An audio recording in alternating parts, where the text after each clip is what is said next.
views expressed on this program are those of the hosts, guests, and callers, and are not necessarily those of this station, its management, or other advertisers. You're listening to Transformation Talk Radio.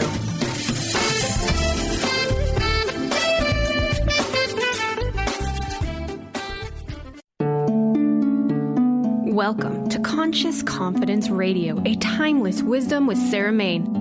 Follow host Sarah Mane on her ongoing journey of conscious confidence and gain timeless wisdom to unleash unparalleled confidence. A conscious confidence. Learn to ignite the living spark of wisdom, a new narrative for fulfillment contained in Sanskrit and the ancient, powerful, engaging, and fun conscious conversations to discover your own magnificent true self.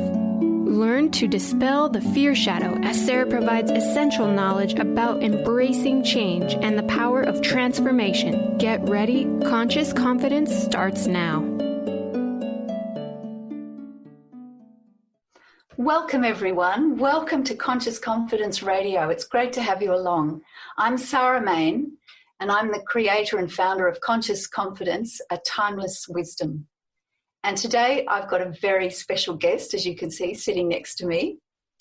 And our topic is one that's very dear to my heart, having been a teacher for 30 years, teacher of children in schools for 30 years.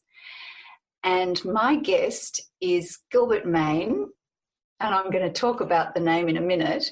My guest is Gilbert Mane, and he has been a school principal for nearly 30 years.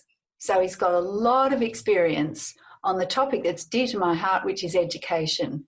And we're going to talk about education in some very broad and wonderful ways and how it links with conscious confidence, which is also a topic that's very dear to my heart. So Gilbert, his surname is Mane, and yes, he is my husband. I worked with him in a school for 30 years. And we're going to talk all about that journey and what we learned and discovered about the true principles, universal principles of education and how it links to conscious confidence and developing conscious confidence based in true being in children. So welcome along, Gilbert. It's great to have you here. Thanks, Sarah. Thanks for having me. Lovely to be able to come here. And hello, everyone. So let's get started. Let's do a bit of quick fire questions, just a little bit to get to know you. So where were you born? Sydney, Australia. Okay. What's your favourite book? Human Accomplishment by Charles Murray. It's a study of genius across the ages and across cultures. And who inspired you the most in your role as a school principal or a headmaster, as we call it here? It's a bit more English in style and culture here. So who inspired you in your role as principal? Well, when I first got the job, I went over to England because they had founded a school along the same lines over there, and it was kind of the mothership. And the headmaster of that school was a man named Nicholas Debenham, and he was a very inspiring mentor and very, very helpful on our journey of getting our school started and developing it on the way to success. And what was the most inspiring thing that Nicholas Debenham said to you that really stayed with you and you followed? Okay, well, you would remember this because you were in the room at the same time. We went over to England to a headmasters conference, and he was talking to us. There weren't many of us in the room, about a dozen, and one of the headmasters was complaining about how difficult it was to get funding and the buildings and the staffing and all these sorts of things. And Nicholas Debenham just stopped him and held up his hands like this. He said, look, a school is a meeting between the teacher and the pupil.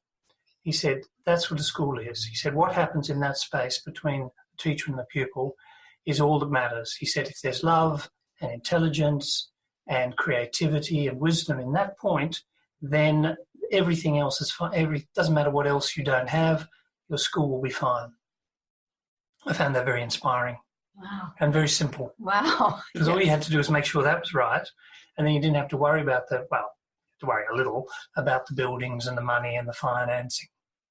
Fantastic. That's wonderful. Okay, so how long, in your words, how long were you principal for? Well, I was appointed in 1989 and I retired in 2015, so 26 years.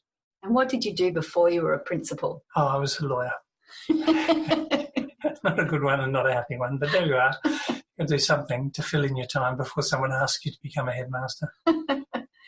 And finally, what's the most important lesson that you learned as principal? I think that was the one, almost the first one I ever learned when I actually started teaching children, was to be yourself. Well, Nicholas Steadman was very inspiring to me, so I tried to be like him. The problem with that is there's only one person on earth who's actually perfect at being Nicholas Debenham, and that's he himself. So trying to be him, even no matter how great he was didn't work for me at all. So there was a point I was actually standing in assembly looking at the children, and I suddenly realised in a moment that that's what I'd been doing, and that everything had been going wrong, and that I decided that I couldn't be Nicholas Debenham, I had to be someone else. And when I thought about who I could be, I'd realised in a flash of inspiration that I could be Gilbert Mane, and I was actually quite good at being Gilbert Mane. And if I was him, then things would just sort of fall into place. And they did. That's wonderful. That's probably a good inspiration for how to proceed in education and teaching children, teach them to themselves. Yes. Okay, so let's get into it. Let's get into the topic about education. And remember, this is conscious confidence, and I think there was a lot of elements in the curriculum that developed conscious confidence in the children. Yeah. So let's talk about the basics of education, the essentials, the fundamentals. Can you talk about how you see or what you discovered about the absolute basics of education? Yeah, the thing about education is you just go to master teachers themselves to find out what they say. And one of the great sources of wisdom is the Upanishads, and in the Taittiriya Upanishad, there's a short passage that talks about education, and it says you need four things. It actually says there's knowledge on one side, there's teacher on one side, pupil on the other, knowledge between, and discourse, what it refers to as discourse in this translation, joining them. So the way you would interpret that is you need a teacher, you need staffing, you need students, and you need some form of curriculum, and then you need a fourth X factor, which is communication or flow or some sort of method for delivering that knowledge to the students. And if you're missing any one of those four, then you don't have education. A student can sit in a classroom all they like, the textbooks can be full of knowledge, and there can be all the technology or whatever for communication in the world, but if there's no teacher there, then not much is going to be learnt. And vice versa, a teacher walking down the street doing their shopping without any students is effectively not a teacher. So you need those four elements: a teacher, a pupil, knowledge, and some form of communication between those 3 points. Well, let's unpack those four elements, because that's very interesting. And I'm just going to draw this out. Notice that Gilbert referred to the Taittiriya Upanishad, and as you know, throughout Conscious Confidence, I source everything from Sanskrit and reference a lot of the Upanishads, and Gilbert's done the same. So the education system was founded on that very fundamental model of the teacher, the pupil, the knowledge between, and then the flow, the discourse, joining them. So let's just look a little bit at each of those. So tell us a bit about the teacher, because you hired teachers, so tell us about that. Well, one of the key elements of teaching is you've got to be sort of good at it. You've got to have a knack. You've got to love the children. In primary teaching, elementary for our American friends, the love is the really important factor. You've got to actually be fond of each other. The teacher has to like the children in their class, and the children have to be fond of the teacher as well, and they have to respect the teacher. One of our teachers said, without respect, nothing can be learned. So you look at yourself in anything you're learning. If you're even learning to drive or learning tennis or learning French, if you have no respect for the teacher and no respect for the teacher's wisdom, knowledge, or skills, it's very, very difficult to learn from them. And that's the same for all. That's just a human trait. It's the sort of one of the key features of that communication is mutual respect. So the teacher has to be a person who's got a knack for getting the knowledge across. They've got to be fond of the children. In high school, it's a little different. If the teacher and the pupils are too fond of each other, it gets a little creepy. What they have to both love is the subject. So things shift, the gears shift slightly when you get into secondary education. So that's really interesting. So you've got elementaries, the teacher and pupil, the love between them directly, and then in high school, it's the teacher and the student loving the subject. And it seems a natural development. Tell us a little bit quickly about the nature of the pupil, the student. Well, the pupil has to be ready to learn. It's like pushing a piece of string. It's just going to wiggle up. You can't force knowledge into someone. You've got to create the circumstances in which that pupil wants to learn. Now, most human beings, by definition, really want to learn, particularly in the early years. There's so much learning that goes on in the very, very first year or two of life, and then that actually begins to slow down a little bit. But up until about the age of 7, then 10, these are milestones. You need to be getting in all the basic principles. You think of what a mother or a father was teaching their child all the time. They're saying, don't, share that with your little sister. Don't pat the cat too hard. You're not teaching them quadratic equations. What you're teaching them is basic principles of life: kindness, tolerance, courage. These are the biggies, and you've got to get that in early. But all human beings, young human beings, are like sponges. So the nature of the pupil is they've got to be ready to learn, and lucky for us, most human beings are. So let's just now let's just consider this knowledge and flow. So can you tell us about this? We've got this curriculum, this knowledge, this information that children are coming to school every day to learn, and then the flow between the teacher and the pupil. Well, very simple about knowledge. What do you want to teach the children? You want to teach them the best, most useful, most interesting things on every level: body, mind, heart and spirit. And in the communication, the teacher has to have that skill for being presented in such a way that a 5-year-old, a 10-year-old, a 15-year-old can hear and can assimilate. And what works for a 5-year-old definitely does not work for a 15-year-old. So your teacher has to be, so you have to have specialist teachers, or your teacher has to be skillful. Okay, so now that's so interesting to hear this revisited, this whole area of the Taittiriya Upanishad with the teacher, the pupil, the knowledge and the communication flow between them, and that's education. I really enjoyed this first segment, Gilbert, laying out these fundamentals. So when we come back after the break, we're going to talk about the nature of a human being itself. This is the nature of the pupil and, in fact, the nature of the teacher, but the nature of a human being, because I think you have to understand that, don't you? Yes. To really know what you're teaching. So we're going to come back after a short break and discuss the nature of a human being. Is it a spiritual being, or as Shakespeare puts it, a quintessence of dust? Which is it? Because depending on that, that's what you're going to educate, and that's your education systems are going to look quite different. So we'll be back in a moment. See you then.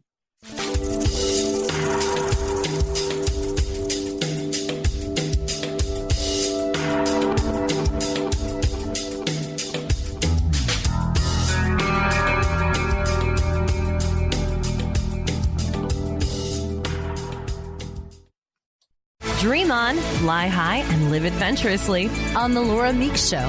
Tune in each month on Transformation Talk Radio as host Laura Meeks guides you in finding your unique gifts and bringing them to life. As a certified life coach, speaker, and veteran bomber pilot for the U.S. Air Force, Laura knows how to follow a dream. She is ready to support you so you can dream on, fly high, and live adventurously. For more information on Laura and her work, visit flyhighliving.com. It's time to get your life back on Burn Bright Today with Jennifer Marcinelli. Tune in each month on TransformationTalkRadio.com. Learn to move from the darkness of burning out to the light of burning bright. Jennifer is redefining stress and the energetic causes of burnout, shining a light on process to get your life back. For more information about Jennifer and her work, visit burnbrighttoday.com. Welcome to the Dr. Pat Show, Talk Radio to Thrive By. I am so thrilled to be talking to all of you. We have got Talk Radio for all of us. Are you ready and willing and able to accept all of the abundance you can muster up in your life? Check us out, thedrpatshow.com, transformationtalkradio.com, transformationradio.fm. Oh my goodness. Are you your story? Or can you change your story? Can you change what you believe to be true about yourself and your circumstances as part of your healing journey? What if you were to change your expectations? What if you were to invite ease and cooperation into every day and then step back and see what happens? It might just be easier. I'm Megan Edge, and I hope that you'll join me on my new radio show, Playing on the Edge, Radical Change with Ease, with my co-host Dr. Pat on Transformation Talk Radio. I look forward to seeing you there. Want to find out more about Megan Edge? Visit her website at meganedge.ca.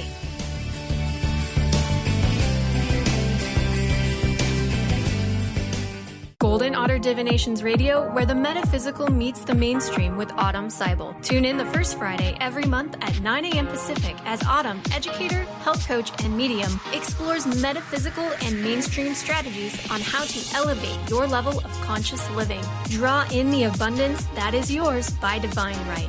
For more information about working with Autumn, visit goldenotter.us. That's golden like the precious metal and otter like the precious animal.us.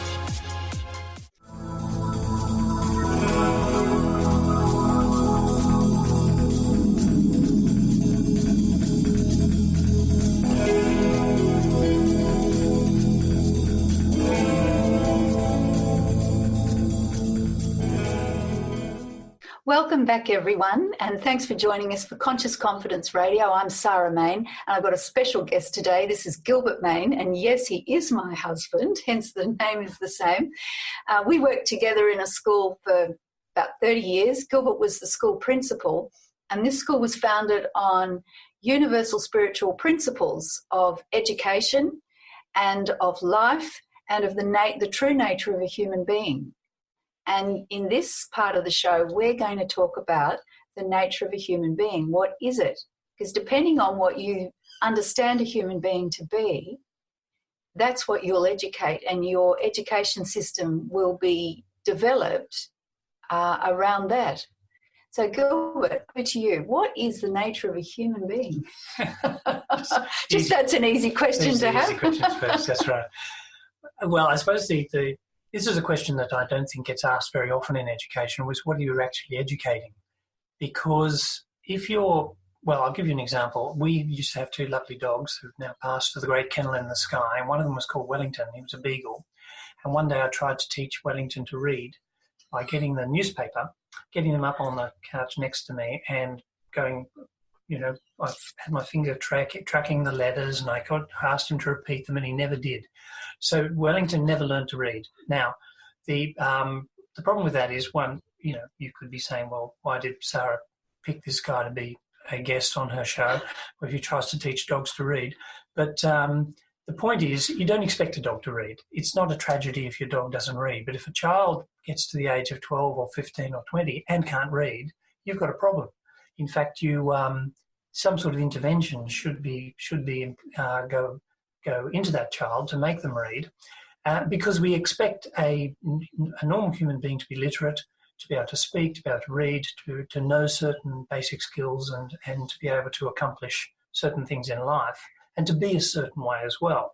I mean, if they're cruel and mean and deceitful and horrible, you think, well, something's gone wrong. Their family, with their life, with their psychology, whatever. An intervention is called for. But the fundamental question is, well, what is a human being? It's not a dog, sitting, walking, rolling over, playing fetch. That's not good enough. You need more. But why do you need more? And Shakespeare says, well, through the mouth of Hamlet, Hamlet's chatting away, and he says, what a piece of work is a man. How infinite in reason, how noble in faculty, in apprehension, how like a god, etc., etc., etc., like an angel. And then he says, Hamlet continuing, says, but yet to me, what is this quintessence of dust, right? That's what, so you've got this choice. Either man's, as it were, godlike, and like an angel and with apprehension and reason and all these faculties, or a quintessence of dust. In other words, a very sort of upmarket version of earth and water and the elements. And in the end, when it's all over, you become very expensive fertilizer for the plants in the cemetery. So in relation to that, so we have a spiritual being or a quintessence of dust. Yes. And obviously our school was founded on a spiritual being. Yes. How does that break down on a day-to-day basis when the children turn up, they unpack their bags? What are they educating? How did you actually then effect an education for a spiritual being? Well, the fundamental of knowledge, it wasn't even an assumption. We knew this to be true because we knew it about ourselves. As you have a physical body, which you can see and interact with. You have a mind with which you think. You have a heart with which you feel, and a spirit, which is the essence of who you really are. And that's true of every human being from from the very beginning of their life to, we would believe beyond the end of life as well. It's another story, another topic. But everyone needs educating. Clearly, any parent, anyone in charge of anyone with a sort of custody of a child knows that the child needs food to live. They need exercise to use the food that they've eaten, and they need rest. So if you take that analogy for all the other bodies, then the mind also needs proper food, good, nourishing, healthy food. It needs the mind needs to be exercised, the mind needs to be rested, and then the same for the heart and the same for the spirit. So our curriculum consciously included elements to feed and exercise and give rest to all the elements of a whole human being. I mean, for example, one of the things we taught them was Sanskrit. And Sanskrit has got that magical quality of being sort of food for the mind and the spirit, and quite restful, depending on how you use it and how you teach it.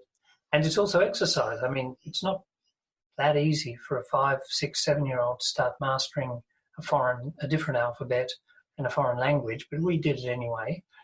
We didn't believe that children were there just for rest, just for enjoyment.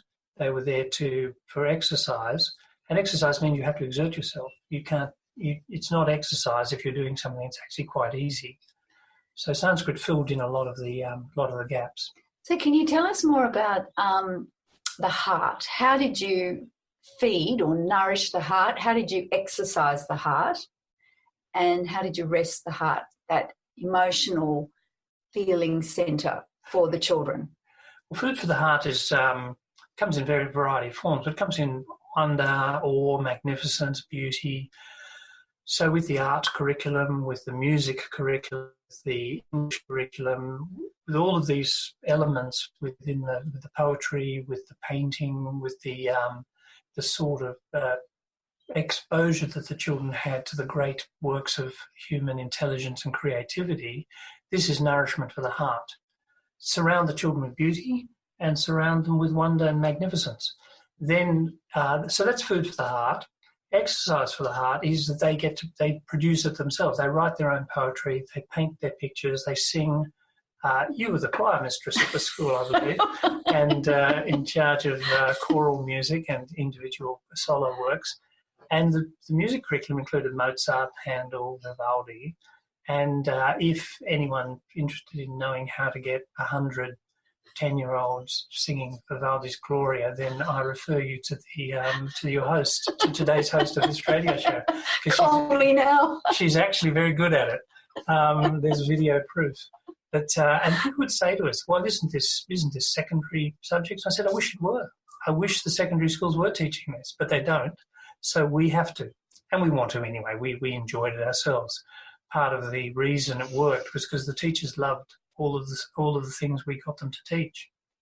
And what about spirit? You know, it's not the way we would normally think to nourish, exercise, and rest the spirit.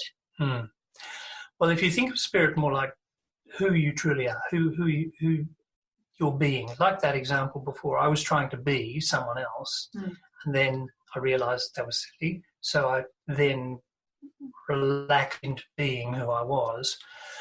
So one of the foods for the spirit is scripture, the great works. This is one of the reasons why I like that book, Human Accomplishment, because he studies the great master creatives across genders, across geography, across cultures, and compares them.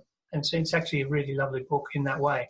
But we expose the children to all of that, and that's very nourishing for the child to know who they are. But the main food for the spirit is stillness and peace.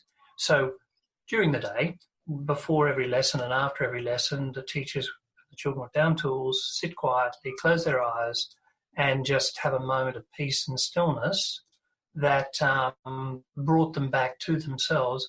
And in a way, it's easy with the spirit, oddly enough, because food, exercise, and rest for the spirit all more or less the same thing. It's peace and stillness. But you can also, you add to that by giving them the words of the great scriptures, the master teachers, teach them prayer, teach them meditation, which we did, and get them to sort of have a feeling that there is a world greater than the mere physical with which they can have intelligent, rational, and fruitful conversation.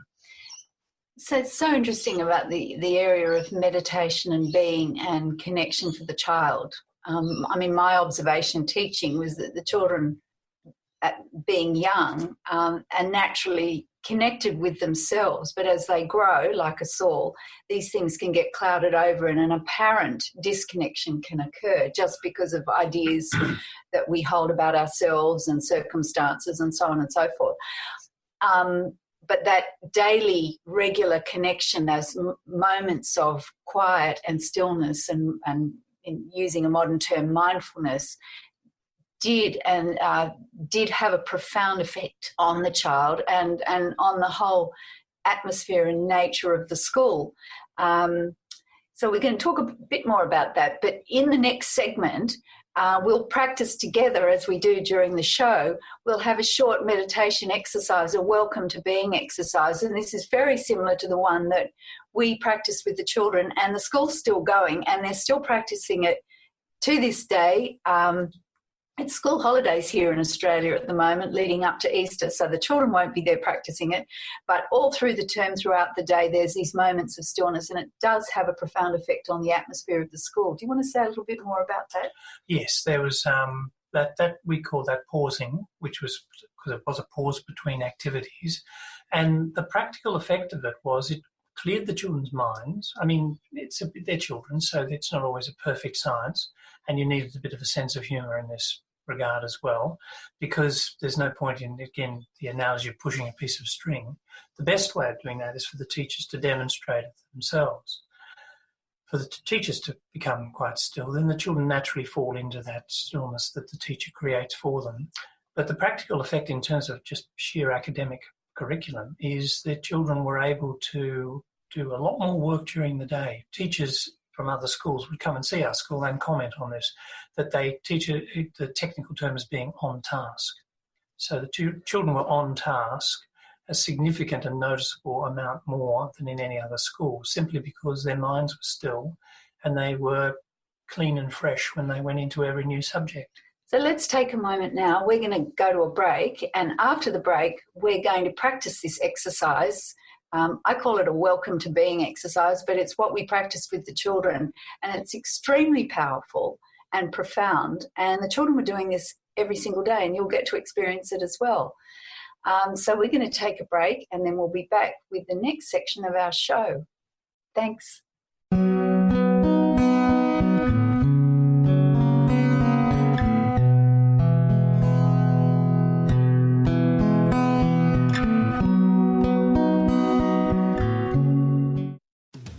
Has your buzz for life buzzed off?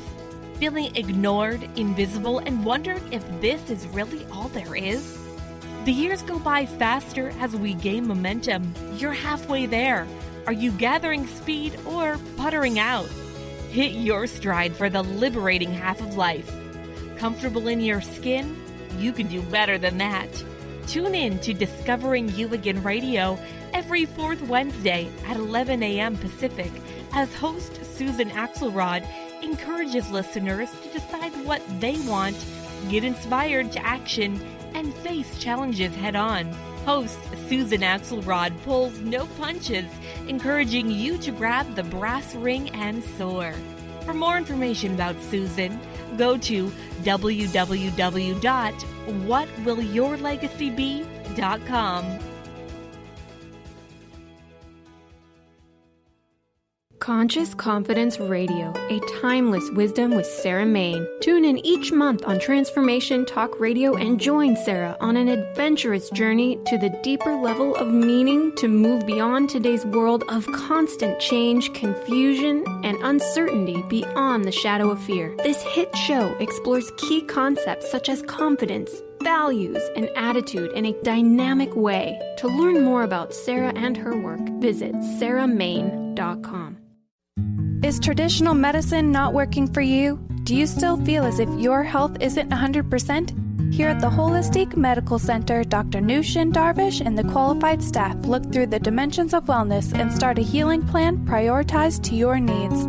Our physicians assess the whole you until complete health is achieved. Get the help you need by visiting drdarvish.com or call 425-451-0404. Tune in to The Truth is Funny with Colette Steffen each Wednesday at 8 a.m. Pacific, 11 a.m. Eastern on TransformationTalkRadio.com. This hit show will have you thinking outside the box and riding the wave of infinite potential. Join Colette on the Higher Self Network, inspiring listeners to shine their brilliance and ensure success while roaring with laughter as they recognize the humor of the giant cosmic joke. Visit thetruthisfunny.com.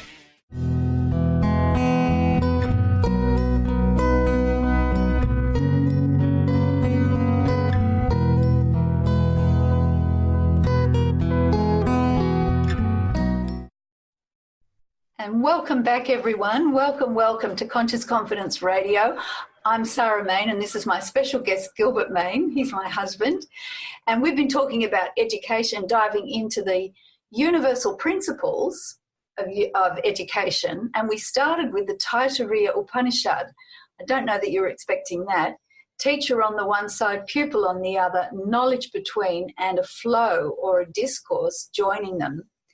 And that is the model of the universal principle of education. Take one of those elements out and you don't actually have real, true education.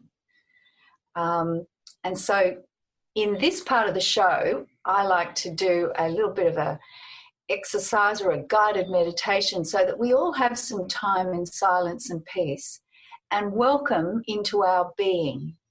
And true being is what it's all about, and true education is about educating the human being, which is a spiritual being. And that's what our school was founded on.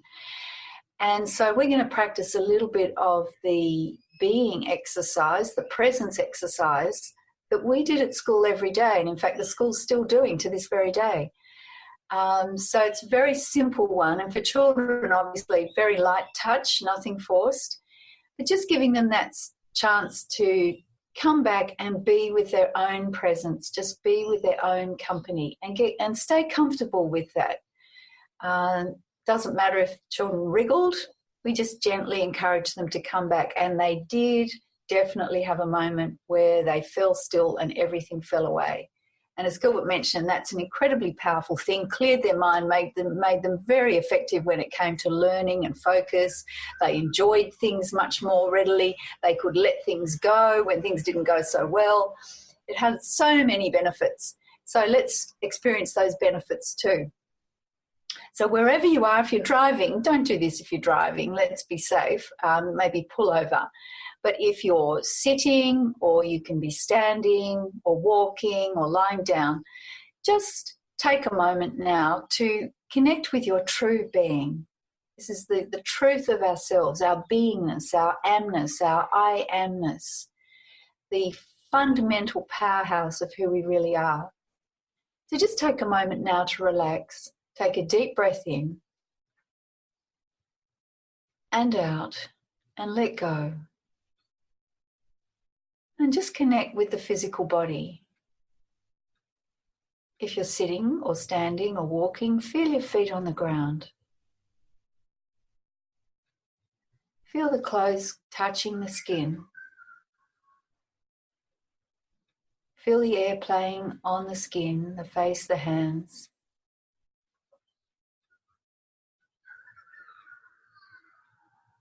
If your eyes are open, just let the colour and form of shapes and impressions come and go.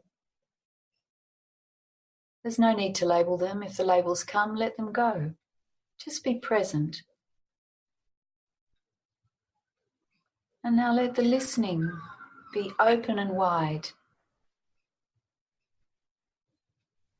Just let sounds come in and pass. And let the listening keep expanding past all the thoughts in the mind. And if the thoughts come in, let them go. Just stay with the listening as it expands wider and wider and wider. And let the listening expand and the awareness. And just rest with your own presence. And welcome to your true being.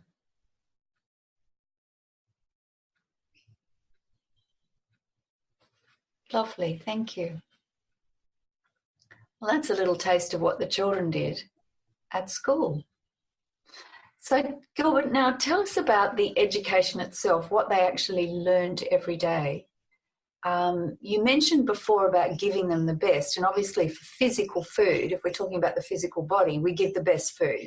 That's obvious. If you eat junk food every day, you're not going to be healthy. But in relation to food, exercise and rest for the body, but the mind, the heart and the spirit, can you talk about giving them the best? What did that look like? Oh, okay. Well, so the best food for the mind is, as a general principle, is useful, intelligent, helpful information that builds on itself. So in mathematics, obviously, you teach them to count and then to count backwards, and then you can go on to adding and subtracting, and then you can go on to division and multiplication. These are the sort of your basics. So but one of the main, I think, techniques that we had that was a little different is that we taught the children by heart. So they had to memorize things. They were memorizing their times tables, memorizing spelling rules, memorizing poetry, memorizing songs, so that they went into their heart as well. But so the curriculum included things like classical languages. We taught them Latin and Sanskrit. We had modern languages, Spanish. And after school, we had Mandarin Chinese, because where Australia is, learning about Asia and Asian languages is important to us. And we had French. We had French as well. Sorry, keep forgetting all these things. There was a lot in the curriculum. I used to have Latin was voluntary up to it was voluntary, and I used to have a special early morning class at 8 o'clock, and I used to have about 26-year-olds turn up for my Latin class every morning at 8 o'clock. Which was very enjoyable, I must say. I hope it was enjoyable for all of us, but it's certainly enjoyable for me. And then the mathematics and science, of course. These were the sort of your basics, but also you wanted the art and the music and the poetry and the language to reflect the best as well. Talk about Shakespeare in relation to giving them the best. There was a big emphasis on Shakespeare. Talk about that. Yeah, one of the unusual features of the school is that every child had to be in a Shakespeare play every year. So from 5 years old to 12 years old, that was the span of our student intake. Every class had to put on a Shakespeare play. So in kindergarten, it's Midsummer Night's Dream and The Tempest and the fairies and the kings and the princes. And then it got more and more sophisticated and longer as the children got older, until by sixth class, which is the 12-year-olds, they were putting on an hour, maybe a little longer, of maybe King Lear, maybe Hamlet, Comedy of Errors, some of the great works. And did they enjoy it? This, according to them, according to the teachers, found it very, very hard work. And every year some teacher would say, can we sort of do something else? And I would say, no, you can't do something else. This is the heart of the school. One of the many beating hearts of the school. But the children this was the highlight of their year and the highlight of their schooling. And if we meet pupils who come back, and we go to reunions occasionally, we're invited, which is very nice. And they will talk about their Shakespeare plays and how much they love them, and they'll compare notes on which one was their favourite. And maybe you can tell this story about the at the end of... Oh, yeah. There was one girl, she was 12. She was in year 6, which is the end of primary school. It's her last Shakespeare play. So she'd had 7 years of Shakespeare plays. And she was in the backstage of the theatre. We hired a theatre. She's in her costume. And I said, are you going to get changed and you've got to get out of your costume? Mum's waiting. And she said, I don't want to take my costume off because I know once I take it off, that's it. It's over forever. And she just was savouring the moment. She loved it so much. She just loved the Shakespeare. She loved the performing. She just loved everything. And Shakespeare's like that. I mean, when you link onto a master like that, you know, it has an energy. It has a profound effect. And these were children that started Shakespeare at 5 years old, and they just associated Shakespeare with having the best time, you know, getting dressed up and doing these incredible plays. And they learned to understand the language. They learnt the power of it without it being an add-on after, like an adult coming to Shakespeare. I mean, it was phenomenal, really. And the Shakespeare plays to this day are amazing. They really are. And it's just an absolute throbbing heart lifeblood through the school. And it comes out in their language in the playground, their understanding of human nature. It is profound. So that was, you know, one example of giving them the best, and it just fed them at every level of their being and exercised them. They had to work at it, and then just the nourishment and exercise, and then there was this sort of rest at the end of it all, and it was just amazing. We've got a short moment before we go to a break, and I just wanted to tell you that on my website, I have a giveaway. It's a 2-video series, and it's called Design Your Own Alignment Plan. And it's where I guide you through with videos, and there's worksheets as well, so you can download those and print them out and complete them. And it takes this principle of the body, mind, heart, and spirit, and gives you some knowledge about how to balance and align the whole of yourself, just like we were doing with the children, but for you every day, so that you can experience health and vitality and enthusiasm and creativity and power and confidence through alignment of your whole self, your body, your mind, your heart, and your spirit. So there's a 2-video series on my website. Go there now. That's consciousconfidence.com, consciousconfidence.com, and download for free a 2-video series and the worksheets for designing your own alignment plan, and I'll talk you through that. And if you like what you hear today, go to my website, consciousconfidence.com. My email's there, info@consciousconfidence.com. Send me an email. Tell me what you think. Ask me questions. Follow me on Facebook and Instagram.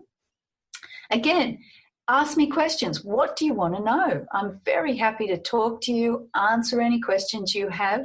Ask me about timeless wisdom. Ask me anything. And go to my website if you want to know more about what I offer, my coaching programs, and about conscious confidence, a timeless wisdom, and about Sanskrit. So that's consciousconfidence.com.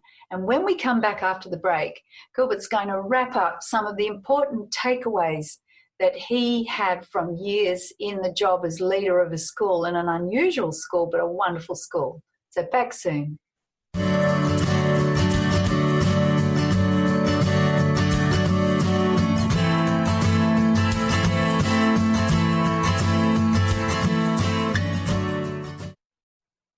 What is holding you back from living the life you are meant to live? Why is it vital to believe in something bigger than yourself? Are you in physical or emotional pain? Tune in monthly to Vibrant Purposeful Living. Awaken the vibrant life within you with Lou Paradise and Dr. Pat on TransformationTalkRadio.com. Lou's passion is to help everyone experience positive solutions for life. Find out more about Lou with Vibrant Purposeful Living at LouParadise.com.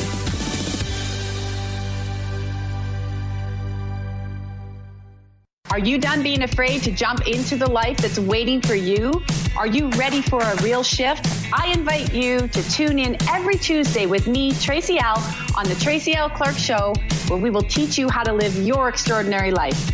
At 8 a.m. Pacific on Transformation Talk Radio, where I will provide the tools and the steps needed to help you transcend perceived limitations and move forward with an extraordinary life. For more information, visit me at TracyLClark.com. Tune in to The Jen Royster Show, intuitive guidance to inspire your life, each Thursday at 8 a.m. Pacific and 11 a.m. Eastern on TransformationTalkRadio.com. This amazing show is an inspirational hour that will take you on an epic metaphysical journey to discover the spiritual approach to life's greatest challenges. Dr. Jen is an internationally known intuitive counselor, spiritual teacher, and energy healer. Call in for intuitive readings and visit JenRoyster.com for more information.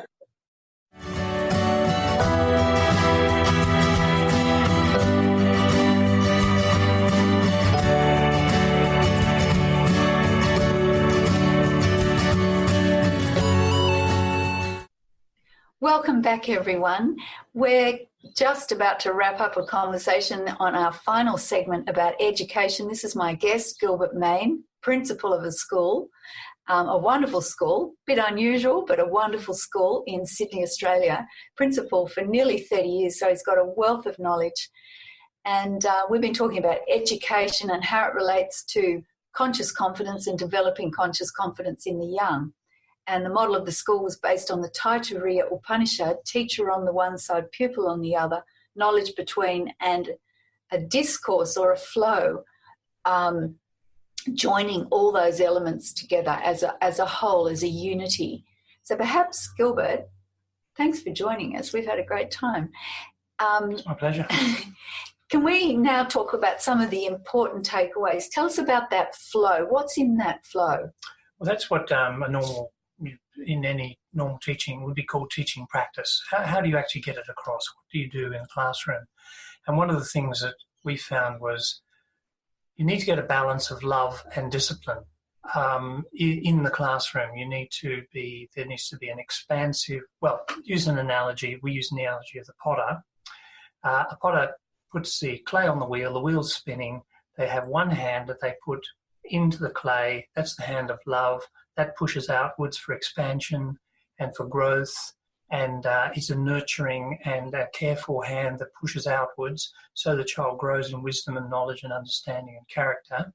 But the outer hand is a very important hand as well, because if you only have one hand, the pot falls to pieces, it becomes weak and it collapses in on itself, whereas the other hand is the hand of discipline, and that gives the pot shape and prevents it from becoming weak and falling to pieces. So if you only have the hand of discipline, you get a hard lump of clay. And if you can see this, if you have too much discipline, human being sort of shrinks into themselves and becomes hard and resentful and bitter. You have too much love, a person becomes willful and needy and greedy and demanding. So you need a bit of both. And the teacher needs to be able to manage those two very, very well in a classroom, and the child will flourish under that care. So that's part of that flow and communication, the proper mixture of love and discipline, encouragement, reward, help, support, but at the same time pulling the child in from the more sort of outer reaches of in terms of behaviour or whatever it is that they're doing that isn't very propitious. And tell us about what vision the teacher might have for the pupil. What do they have in their mind? Yeah, this is an interesting one. Everyone's sort of into this at the moment. It's called, goal setting in business or whatever. It's the same with teaching, and probably the same with parents too. What vision do you actually have consciously in your mind for that pupil? What do you want them to grow up, develop, and be?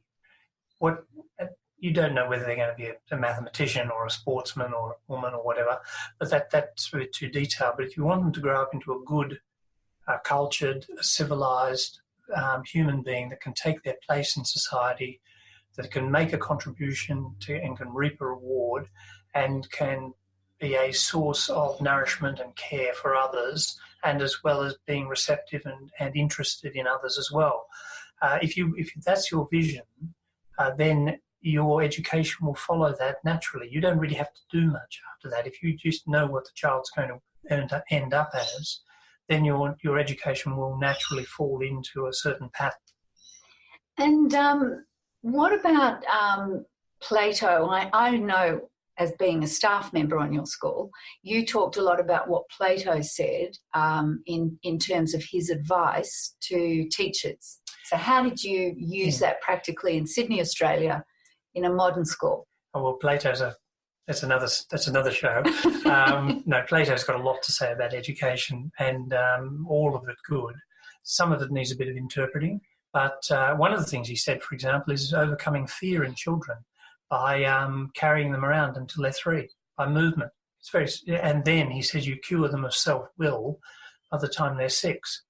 But he did say an interesting thing about teachers, because you can fall into a bit of a trap with teachers, particularly with the discipline side of things, of being a rule generator and an admonishment generator and a discipline generator. And Plato has a very simple instruction, which is a bit sort of unsettling for teachers, which is don't admonish, but live up to your own admonishments. If you want children to be respectful, then be respectful. If you want children to give their attention to their work, then give attention to your work.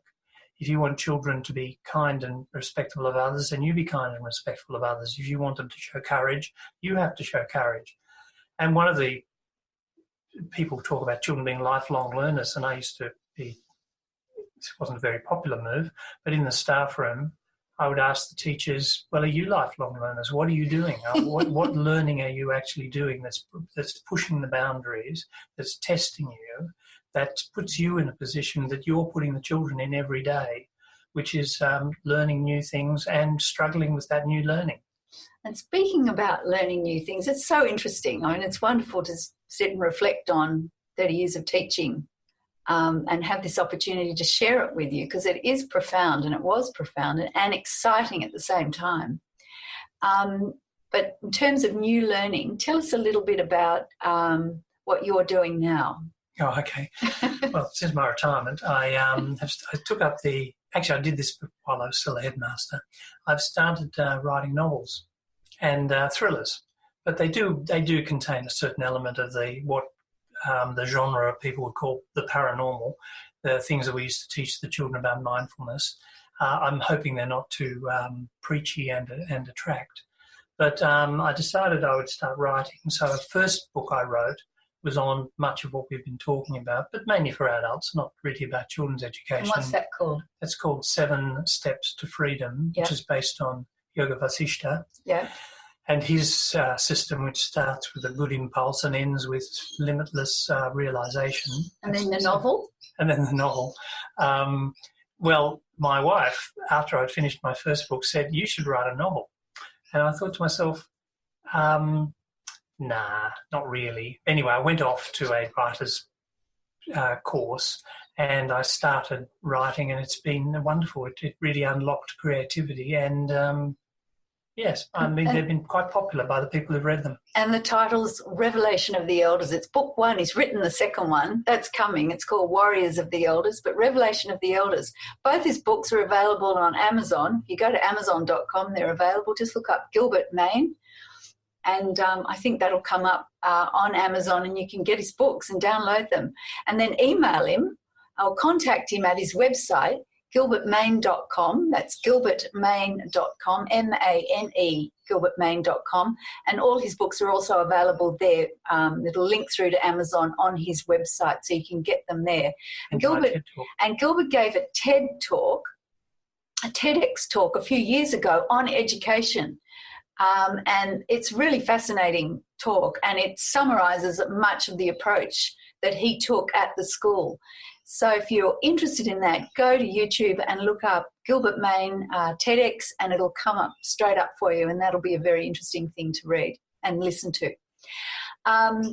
We're going to finish up soon, and usually I end the show with a little bit of Sanskrit, and this is Gilbert's favourite Sanskrit prayer, and it's one that the children learned and one that we recited at school, and it's from a very ancient Sanskrit work called the Yajur Veda, and it's the peace prayer. And the English is, in heaven peace, peace in the space between, on earth peace, on the waters peace, in plants peace, in trees peace, peace in all powers, in spirit peace, peace in everything, peace alone peace, peace, peace, peace. Om Dya Shanti Antarikshan Shanti Prithvi Shanti, Apa Shanti, Oshadhaya Shanti, Vanaspataya Shanti, Vishwe Deva Shanti, Brahma Shanti, Sarvan Shanti, Shanti Reva Shanti, Om Shanti, Shanti, Shanti. So thanks for joining us all today on our wonderful deep dive into education based on timeless wisdom principles and a way of educating the young into conscious confidence. Bye for now.